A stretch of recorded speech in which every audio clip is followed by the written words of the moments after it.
ഹരഹര ശംഭോ ശിവനുടെ നെഞ്ചം അടിമുടി ഇളകിയ കഥയറിയില്ലേ അലകടലാളും പടമലനാഥൻ അരികിലൊരകിയ മോഹിനിയായില്ലേ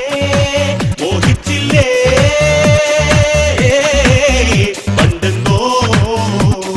പെണ്ണു വന്നാൽ മാമുനി പോലും പെണ്ണ തന്നെ ഈ മണ്ണിൽ പാവം ആണ് പിന്നെ ഒരു ഗ്യാപ്പ് കിട്ടിയ നീ അവിടെ കയറി ട്രൈ ചെയ്യുന്നുള്ള കാര്യം മനസ്സിലാക്കാൻ ഞാൻ ഇത്തിരി വൈകിപ്പോയടാ.